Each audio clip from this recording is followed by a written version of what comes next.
available, right? No more Kimmy, Harif to be exact. Oh yeah. I think Cho is a good shout. Very good flex pick as well. That when it comes to the second ban phase as well, at least you can hold up all your you can hold up your cards. You don't have to reveal everything here. That's the beauty of Cho. So locking in Cho, pretty decent. And Kaya as well. There it is. So you know, Cho like said, flex pick and flex picks are really good. You can throw people off. We'll see what PSG has. The Lunox that locks in straight away. And Akai, solid pick from PSG RRQ. But it has shown time and time again, Evos Singapore, they do not prioritize that Lunox. They prefer Harley because maybe Bambi feels like they are more versatile. Now, Minotaur getting locked in, that means it's going to be a fighter Cho. Both teams with their tanks. I think PSG RRQ is going to ban out the Harley here. Yeah, that would probably be a really smart pick to get rid of Harley. I mean, in terms of mages, you might as well knock them down a notch just so that you go for the suboptimal ones, even though they still can make an impact and they're actually kind of difficult to deal with it. I mean, Gushin will still be on the table.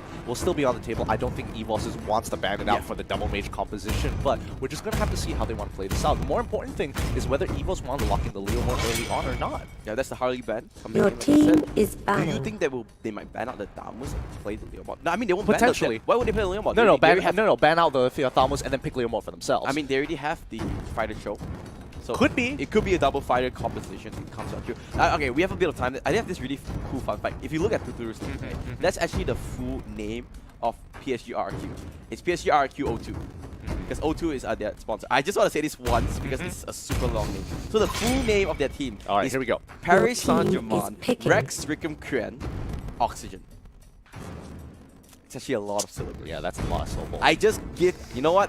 PSG RQ, I just did you a really good favor. I did your full branding there. Full branding. But Claude getting banned out because they do not want to give that over to Tuturu and picking up the other S tier marksman, which is the carry. Pretty standard. They could have done one or the other. Looks like So is saying that I want to carry more than Claude. That's true. That is true. PSG RRQ going to be locking in the Thanos as well as the Lancelot. Solid picks. Solid picks. A lot of fighters here, and that Tuturu. I think Tuturu will be playing that Thanos. He has been picked. He picked that yesterday as well. So there is a lot of strong picks. Now going on, last one.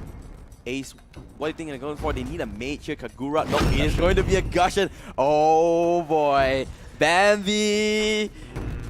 He's gonna pop off. It's gonna be up to him to find these here, and we talked about this before. That Bambi has this what you like to call the X factor. Yeah, the X factor. And I find it very interesting because a lot of the players, they find these windows of opportunity that not a lot of players notice, and you only have a split second to act upon it. And in many cases, somehow Evos are able to find these windows and capitalize on it so much that it becomes kind of difficult to predict whether or not they're able to really pop off or not. So okay, both drafts. All good. Yeah. Okay, set, all set. It's like, you know, you gotta get set. All right. Are you ready to run? Yeah, I'm ready to run. But who do you think has the better draft? Who are you preferring here? I am slightly leaning towards... I have to admit, I'm slightly leaning towards Evos only because their team fighting capabilities are extremely strong here. It's kind of up to Lancelot to do a lot of outplays to dodge quite a few abilities if he wants to be extremely effective. Yep. And that's going to be like the big factor that you need to watch to make sure you know whether or not they're going to pop off or not. Yep, but that is it because this is the game. ESG RRQ against Evos SG. And guess what? It's an elimination game to boot. All stakes are on deck. It's like they are going to start things up slow and steady here. Here's RRQ. Yep, I am Jago on that Lancelot. Same goes through. Probably playing that down as well. Nothing different. Yeah, nothing different on the starts. They're going for a very standard because I mean, I remember yesterday when they were up against Bigatron, the first game was super sloppy. So hopefully this isn't the same case here, and they are just back up to form and they're ready to take on PSG RRQ because we know that these guys are super consistent. Also, Guru wants to go for the steal. Does he get it? I don't think he does. Then he can do only level 2. But remember, all PSG RQ is here. Now, grab on the top side, the bottom side crab getting contested as well. I think it's just going to be a crack fit. Yeah, crab fit at the moment. I mean, overall, it's just going to be like this for the most part of the game. I feel like it's going to be standard. I don't think they're going to go for anything too flashy. They go for look for holes to invade and actually punish them. because it looks like they're doing exactly what they want to do. Evos do find a slight hole. Hopefully they can take this out without being noticed. Yes, they do on the bottom side with Gushing picking up one of the camps and is still able to go to mid lane. Slight EXP, but always good, especially if you are the mid laner. Yeah, I just want to remind all the viewers that we know about the sound issue because there's actually no sound. We are trying to fix it ASAP, so just bear with us. Apologize for it. You know, people need to start things off. Hopefully there's no more issue. We fix. Oh, I am Jago does get caught up. The Thorn knows that. First, resurrecting soon. And then, guess what? Straight away. Actually, Potatoes playing with Gushing. Yeah, that's actually kind of different. That gives Bambi a lot of options. Ooh! The flex pick coming through. This is Bambi's show. Yeah, this is Bambi's show, and again, that X Factor might be right here, right now. Oh my plays! God! The flicker Jig could not knock up, but now they have overstepped their bounds a little bit, and they go down 2-2. The kill score. Now, I just got an update. We unfortunately will not be able to fix until after the game, so very much for game 1, but game 2 it will be fixed. No worries about that. But with that being said, let's go back to the game. DCR kill, got the kills. Looks like they are going to go on. Yeah, I think Evos was getting a little too flashy there. I mean, the play could have worked if the rotation wasn't there by PSG. They did assume that one person was there and was not really baiting it out, but very good play by PSG RQ, making sure that their rotation was clean, making sure they had the backup, they profited off of it quite a bit, but still, goal differentials aren't too far apart. 3,500, and you know, one small team fight, maybe one guy getting caught out, that's going to be the difference. But you know what, PSG, they are a strong team.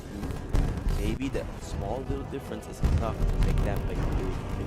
Yeah, we'll just have to see, but I'm really interested to see how Bambi is going to be playing on this show here, because he's going to have to be 2v1ing for the most part of the game. What's happening on the bot side? Bambi, he's actually pretty low, he goes down. Ooh, just as I say it as well. Yeah, 2v1 is pretty hard to play around, but we can see Gushing and Kaya slowly making their way to the bottom side. They do not want to give this further up for free. Potato doesn't have the rest of it, gets stunned up, and oh, Giant Jungle gets it, but oh, they got James instead in the top side as well.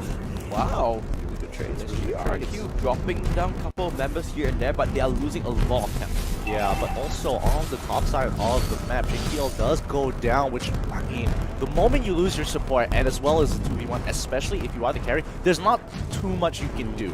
But PSG RQ already down off with a 1,000 gold lead. But if you talk about this, there's a lot of fights here. PSG RQ, Lemon trying to salvage a basket here. Salt is online, trying to spam it out. Everyone's really low. Ace, he's super low. He's trying to get away. He should be safe for now. He will be able to walk away.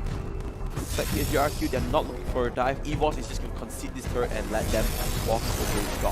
Now, people might be thinking, oh, they're getting objectives, they're clearly getting far ahead, but you have to remember that Potato, as of right now, he's got 3 kills on him in comparison to the rest of PSG RQ. Luckily Bambi was able to get out of that. He's got 3 kills, should be able to defend the turret. And yeah, when you're funneling so much gold into Potato, he's going to be the playmaker, he's going to be the one who's going to decide how it's going to work. So getting caught out, but mid lane, that's going to be a huge one. Do they want to go for it? Here comes the wild shot. JP already very low. He does have great bomb, but he's in turret range. He's tanking the turret all his while. He goes down just like that. But oh, they're not done it. You can see Kaya using the divine general trying to drag it and pull Potato down to safety, but was not able to do so. PSG RQ starting their ignitions, putting it into second gear already. Yeah, and you can tell PSG RQ are just outclassing the Silence, punishing them for like the most minuscule of mistakes. And the moment they get that solo queue, rotations are so easy, and they profit again in the mid lane, knocking out so many members. This is not looking good for Evos. Yeah, PSG RQ working like a well-defined clock. They went to take the mid turret and then took that little small turtle. And you know what? Why not grab a buff of Evos? This is, honestly, it's kind of difficult for Evos to traverse the map now that they've lost all their tier 1s. This allows PSG RQ to easily take jungle camps whenever they want. They can pressure them off of a lot of areas because there's too many blind spots to really protect themselves when you don't have the guardian tower of the tower itself to protect you. Yep. Bambi at the moment is very safe. He's 1-2-1. He's not doing any mistakes, but the thing is that he's being, I guess, restricted, suppressed, because they're putting so much emphasis on solo. Top lane, PSG RQ gonna take another turret. The rotation from this Indonesian team is just so fast. Yeah, I don't think Evos is able to keep up. They have to concede a lot of these objectives here. They can't really force these 5 sets, especially since GTL doesn't have all. Oh no. Gonna go down. Fine, James is 3 seconds. That's the wild charge. Same thing. But the thing about it is that Soul, he needs more time. And Bambi one more time, getting focused by the entirety of PSG. Flicker straight out this time. He managed to stay alive, but mid lane, you can see every single time we are on PSG. They are the ones pressuring Evos back into the tower. Yeah, and this is where James is really going to have the time of his life because of his inbuilt stats, because of the way Rock is. His early game with a bit of a lead can already pressure a lot of the Evos members out of their jungle if they decide to try and take a buff or try and find some kind of gold. One more time, Divine Judgment, it does come true in the bottom lane. They do queue off to Turu. They want to go for more, but Potato leaving with the skin of their his teeth. Sorry, but they do get one kill. But the pressure is just insane. Resurrecting soon. I'm guessing that this game is going to go on. They're going to look to end it by next Lord already. They just have to accelerate themselves and make sure that Evos is unable to farm. It does get destroyed, however. Not going to make too much of a difference here. They get the steal. Oh, that was actually pretty close. Potato did come in with the Incontinence, try to close the gap. He did have Retribution, but he didn't actually get in range of it. Really unfortunate, but I mean, they gotta take their time here. Evos looking for any holes in PSG RRQ's play, but so far, they've just created a clear line where they don't let Evos move from out of their base. At least now they still have mid our turret, so they're still giving a little bit of wiggle room to Evos, trying to let them have this small little gap. But Abby, this is just insane. It's one after the other. He's getting focused so much. Oh no! Ace, he got caught against the Gunners barrier. A little bit of a misrotate coming in from Evos. PSG RQ with the punish once again. Now, this is exactly what I was trying to say, as PSG RQ are creating this complete line. You move forward, you're going to die. Oh no, there goes. He's just stun locked against the wall. No chance whatsoever, and this is a massacre. That's a good minion Fury, but you know what? That doesn't really matter because every single member of Evos just fall down. 2 members left alive is Ace and Bambi because they just respawned. PSG RQ are not giving any mercy to the Singaporean squad. Yep, they're already rotating quickly, trying to punish them. They're going straight for the input. Breaking it is going to allow them so much free room. Are they going to take one more? Looks like they are, as they break right to 2 inhibitor turrets with 35 more seconds on Lord. This is insane here. Viva RRQ all the way. The Kings of Kings have finally come online, and they are nothing like yesterday. They are straight off the chopping blocks, not putting on stop at all. Man, this is just so difficult, especially for Evos here. No windows to find so far, no positional advantages, and with such a huge... Oh, Ace, this is just a replay because they're just getting caught out over and over and over. They're just controlling Bambi, uses the way of the dragon on Lemon, but it doesn't matter at all. Lemon going off on the chase, that's a double kill for the Indonesian mage player, and they're going for more. That's going to be the last inhibitor. They have minions, they have members, they are going for the win here, Gideon. Here comes the darkening. So that's 1, that's 2, and it's not enough. It's forced back into third range, and they're going after the crystal. This is going to be game 1 over to PSG RRQ, and Gideon can't help but just admire the play of the Indonesian squad. That was a crazy clicking game. So ridiculous. My goodness.